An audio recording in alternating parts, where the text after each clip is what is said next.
Thank you for tuning in our YouTube channel. I hope this lecture will help you with your tests for the legal practice A or with your exams, because this is a possible question for exams and or tests.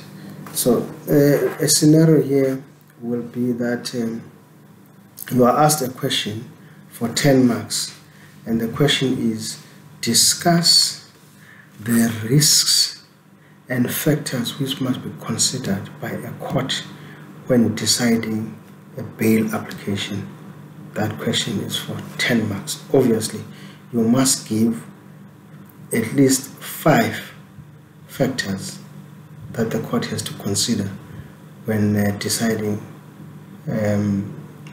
whether to release or not to release an applicant or an accused on bail.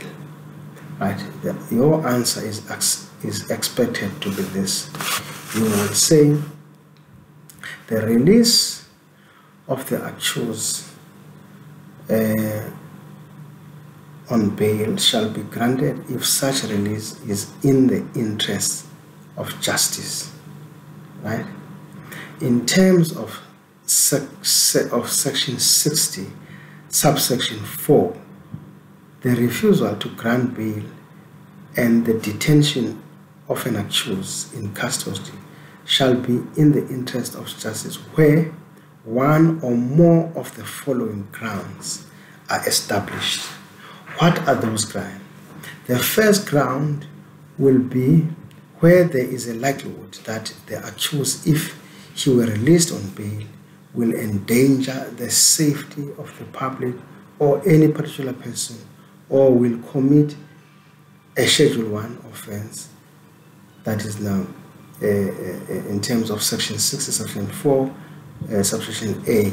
Or secondly, where there is the likelihood that the accused, if he were released on bail, will attempt to evade his trial. That is now in terms of section 60, subsection 4, subsection B.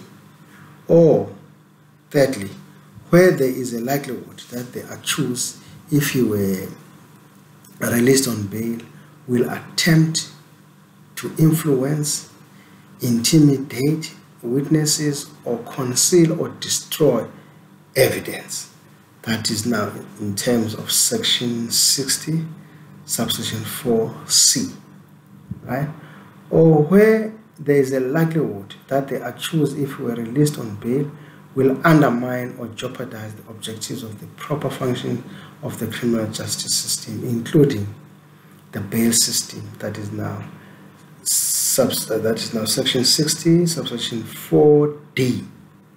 Or lastly, where in exceptional circumstances there is a likelihood that the release of the accused will disturb the public order or undermine the public peace or security. That is in terms of section 60, subsection 4E. So you will notice that it's all subsection 60, subsection 4, and then it's A, B, C, D, E.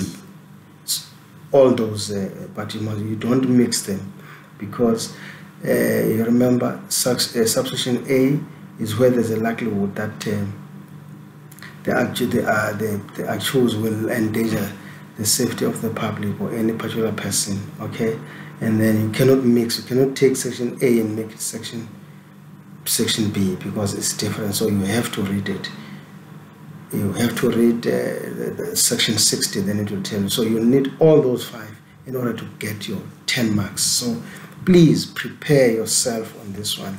I am emphasizing this because definitely we must get this question.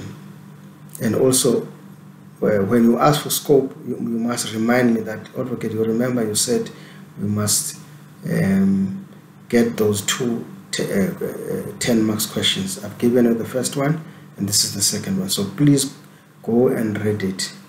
It's in your Criminal Procedure Act. If you read section 60, you will see all of those.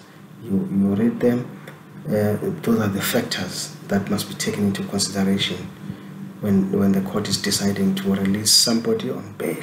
If you don't, then don't come to me and say, hey, advocate, I wish I had listened to you. So please go and read so that you can pass. Thank you.